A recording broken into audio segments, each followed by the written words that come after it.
하나님 아버지 감사합니다. 월요일입니다. 주께서 오늘도 우리와 함께 하시고 복된 날로 오늘과 한 주간을 살게 하옵소서. 예수님 이름으로 기도합니다. 아멘. 오늘은 9월 11일입니다. 아주 중순으로 접어들었죠.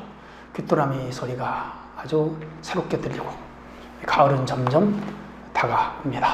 계절은 이렇게 또 한 해를 종말을 위하여 달려가고 우리는 또 늙어가는 게 아닌가. 그럴지라도 우리의 믿음은 더욱 견고하여 주님을 사랑하는 그런 믿음의 가족들이 되기를 바랍니다. 자, 히브리서 7장 1절로 10절. 멜기세덱은 살렘 왕이요 지극히 높으신 하나님의 제사장이라 여러 왕을 쳐서 죽이고 돌아오는 아브라함을 만나 복을 빈자라. 아브라함이 모든 것의 10분의 1을 그에게 나누어 주니라. 그 이름을 해석하면 먼저는 의의 왕이요 다음은 살렘 왕이니 곧 평강의 왕이요 아버지도 없고 어머니도 없고 족보도 없고 시작한 날도 없고 생명의 끝도 없이 하나님의 아들을 닮아서 항상 제사장으로 있느니라. 이 사람이 얼마나 높은가를 생각해보라. 조상 아브라함도 노량물 중 10분의 1을 그에게 주었느니라. 레위의 아들들 가운데 제사장 10분을 받은 자들은 율법을 따라 아브라함의 허리에서 난 자라도 자기 형제인 백성에게 10분의 1을 취하라는 명령을 받았습니다. 레위 족보에 들지 아니한 멜기세덱은 아브라함에게 10분의 1을 취하고 약속을 받은 그를 위하여 복을 빌었나니 논란의 여지 없이 낮은 자가 높은 자에게 축복을 받느니라. 또 여기는 죽은 자들이 10분의 1을 받으나 저기는 산다고 증언을 얻은 자가 받느니라. 또 10분의 1을 받은 레위인도 아브라함으로 말미암아 10분의 1을 바쳤다고 할 수 있나니 이는 멜기세덱이 아브라함을 만날 때 레위는 이미 자기 조상의 허리에 있었습니다. 아멘. 오늘은 멜기세덱을 예표하는 예수님을 예표하는 멜기세덱, 예수님을 예표하는 멜기세덱. 여기 예표는 모형, 예형, 그림자 그렇게 말할 수 있어요. 자, 멜기세덱은 살렘 왕이라고 그랬습니다. 살렘은 평강이라는 뜻입니다. 하나님의 지극히 높으신 하나님의 제사장입니다. 그러니까 이 아론의 레위지파 제사장하고는 사뭇 달라요. 아브라함이 여러 왕을 죽이고 돌아올 때 축복했잖아요. 창세기 14장에 나와요. 아브라함이 조카 롯이 소돔으로 갔잖아요. 거기에 전쟁이 났어요. 그돌라오멜 동맹국 5개국인가 쳐들어와서 4개국이 쳐들어왔죠. 이렇게 해서 소돔 5개국을 쳤어요. 소돔과 고모라가 작은 부족국가니까요. 그렇게 했는데 이 당시 근동에서 그돌라오멜이 가장 강력한 왕이었어요. 이 그돌라오멜은 그 고대 아수르 전신이라고 할 수 있죠. 그러니까 오늘날 시리아, 그다음에 터키, 이쪽 야솔 왕이 있던 야빈 있던 그런 지역, 그러니까 이스라엘 북쪽 지역에 있는 사람들로서 아주 호전적이고 도전적인 민족인데 우리가 조선 땅과 중국 땅으로 말하면 오랑캐족과 같아요. 고대 오랑캐는 저쪽 몽골 이쪽에 있었잖아요. 아주 사나운 족속들이 있었다고요, 그 당시에. 그렇듯이 여기에 바로 이 그돌라오멜 그런 사람들에게 쳐들어왔어요. 그래서 이 소돔 고모라 동맹국이 완전히 대파당하고 그 사람들과 가축들과 모든 금은 보화들 다 잡혀갔어. 근데 여기에 아브라함 조카로 또 잡혀간 거라. 그 아내가 있고 또 딸이 있었잖아요. 전쟁 포로가 되면요 비극이죠. 노예 생활하는 거예요. 그리고 그냥 죽으면 끝나는 거야. 우리나라도 선조 인조 임금 때죠. 병자호란 그쪽 중국 쪽 쳐들어왔잖아요. 명나라인가요? 청나라죠. 쳐들어와가지고. 그래서 인조 임금이 잠실 삼전도의 굴욕이라고 있잖아요. 남한산성에 나와가지고 중국 황제한테 청나라 황제한테 무릎 꿇고 절했잖아요. 삼전도의 굴욕이잖아요. 그렇다고요. 그러니까 아브라함이 자기 조카가 거기 끌려간 거 얼마나 안타까워요. 아버지 없이 고아로 컸는데 삼촌이 돌봐줬는데 잘 살겠다고 갔는데 끌려갔으니 기가 막히죠. 그래서 318명을 데리고 가서 쳐부셨어요. 그리고 소돔 고모라 백성 다 데려왔어요. 전리품도 다 가져왔어요. 근데 오는데 뜬금없이 대제사장이 나타나는 거라. 그리고는 아브라함에게 축복 기도를 해주는 거라.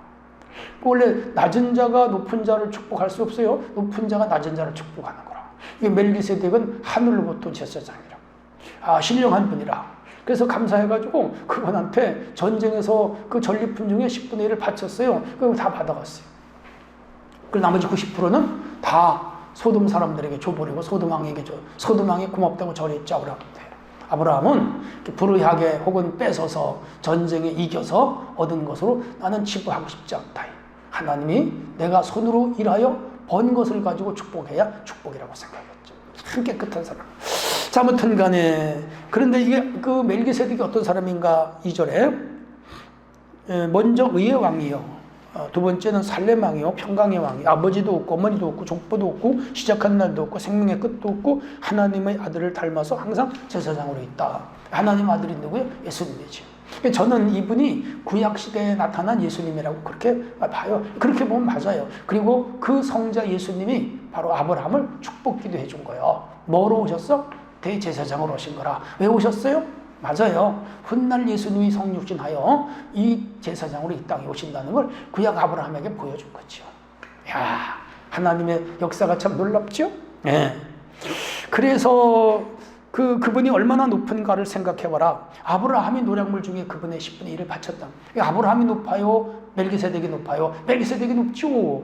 그런데 지금 유대교인들과 유대교로 넘어가는 자들은 예수님보다 아브라함이 더 위대하는 거예요. 위대해야 되는 거예요. 자꾸 우기는 거예요. 우길 거 우겨야지. 예수님이 위대하죠. 어떻게 아브라함이 위대해요? 자, 그래서 레위 사람들도 제사장 직분이 있고, 그래도 아브라함의 후손이잖아요. 레위가. 아브라함 이삭을 낳고 이삭이 야곱을 낳고 야곱이 12아들을 낳는데 레위가 네 번째 아들이에요. 세 번째 아들이다. 세 번째 아들. 예? 베냐민, 그 다음에 시므온, 레위, 유다잖아요. 그래서 레위가 제사장 계열이 됐고 그래서 그 아론이 낳단 말이에요. 그런데 그 아론 한참 선주, 아니 지금 그들이 그 광야에서 하잖아요. 그럼 아브라함으로부터 뭐 한 거의 얼마 흘렀을까요? 500년 이상 흘렀잖아요. 그 후손들 중에서 제사장이 났단 말이에요. 근데 그들도 11조를 백성들에게 받게 했어요. 근데 이 멜기세덱을 축복했던 멜기세덱이 축복했던 아브라함 500년 후에 레위가 태어났으니까 후손들이 제사장이 됐으니까 이건 뭐 게임이 안 되죠. 게임이 안 돼요. 잽이 안 돼요. 그런데도 불구하고 초기 사람들은 아브라함이 위대하다고 그러는 걸. 그러니까 지금 이 저자가 변증하는 거죠.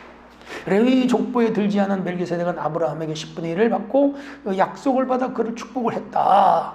논란의 여지가 없이 높은 자가 낮은 자를 축복하는 거 아니야. 그러니까 멜기세덱은 아브라함보다 더 높은 분이다. 근데 그 멜기세덱이 누구냐? 예수님이다 이 말이에요. 지금 여기 죽은 자들 위하여 10분을 받은 자도 저기 산다고 증거를 얻는 자가 받았느니라. 맞아요. 아브라함의 한참 후손들인 레위 지파 아론 이 사람들이 이스라엘 백성들에게 11조 받았잖아요. 그런데 그보다 그 까마득한 조상인 아브라함이 멜기세덱에게 11조를 바치고 복을 받았다니까요. 축복기도를 받았어요. 안수기도 받았단 말이에요. 자, 그래서 9절에 이렇게 말씀합니다. 10분의 1을 받은 레위도 아브라함으로 말미암아 10분의 1을 바쳤다고 할 수가 있다. 맞아요. 너희들이 높다고 생각하는 아론이나 너희가 위대하다고 생각하는 아브라함도 멜기세덱이 바친 사람이다 이 말이요. 그러니까 그 사람들을 높다고 생각하지 말아라. 참으로 높은 분은 예수님이다 이 말이요. 예수님이다. 여기 멜기세덱은 아브라함이 만날 때 레위는 이미 조상의 허리가 뭐예요? 새카만 500년 후에 태어난 사람들인데 말이 돼요? 예? 500년이 짧은 시간이에요? 그 후손들이 만들어놓은 그 교리에 빠져가지고 참으로 대제사장이신 멜기세덱 우리 예수님을 업신여기고 그들이 그냥 버리고 세상으로 나간다 이 말이에요. 그러면 안 되죠. 그래서 여기 멜기세덱은 예수님을 예표하는 인물이었다. 그래서 예수님은 아론의 계율이나 아브라함의 허리에서 나온 분이 아니고 그 이전에 선지하신 분이다. 예수님의 탁월함과 위대함을 증명하는 거죠. 교훈이 있어요. 예수님은 멜기세덱의 그 반차로서 아브라함보다 위대한 분을 꼭 기억하세요. 아브라함 믿음의 조상이지만 그 이전에 아브라함을 축복한 사람이 멜기세덱인데 멜기세덱은 예수님의 예표고 구약에 나타난 예수님이에요. 그렇게 보시면 돼요. 이 땅에 구원자로 성육신 하시기 전에 오신 구약에 나타난 하나님의 아들 예수님. 이분이 바로 그 야곱하고도 씨름했어요. 야복강가에서. 그리고 또 여호수아가 요단강을 건너가니 군대 장관으로 나타났고 그런 분이에요. 그 예수님이야. 두 번째, 혈통의 기원 없는 영적 제사장이 누구냐? 바로 이 멜기세덱이었다면 예수님이야말로 바로 육신적으로 아브라함, 이삭의 그 족보에서 났지만은 실제는 그들의 피 한 방울도 안 섞였어요. 여인 그 마리아의 몸을 빌려서 태어났을 뿐이에요. 그렇게 이해하시면 돼요. 중요한 것은 멜기세덱에게 아브라함이 11조를 바쳤단 말이에요. 구약의 백성들은 레위 제사장들에게 그 11조를 바쳤어요. 그러나 멜기세덱의 계열과 이 아론의 계열과는 유계가 달라. 멜기세덱은 하늘에서 오신 분이고 아론은 땅에서 생긴 사람들이에요. 전혀 유기가 달라. 그 헤아릴 수 없이 위대하고 오묘하신 분이에요. 그래서 레위 지파 제사장보다 예수님 뭐래요? 위대하다 이 말이죠. 우리 그거 믿어야 돼요. 예수님은 위대합니다. 그러므로 우리 참 소망은 주님께 둬야 돼요. 세상에 어떤 위대한 사람, 훌륭한 사람도 따라가면 안 돼. 참고는 해야 돼. 그리고 배워야 돼. 그리고 그 세상의 위대한 사람을 우리가 뭐 멘토를 삼는다든지 모델을 삼는 건 좋지만 그 사람도 구원을 줄 수는 없어. 우리의 구원을 주시는 분 딱 한 분, 지저스 크라이스트. 예수 한 분. 예수스야. 오직 예수. 그분만이 우리의 구원자입니다. 하나님 아버지, 오늘 월요일 한 주간도 예수 이름으로 승리하게 하옵소서. 예수님의 이름으로 기도합니다. 아멘.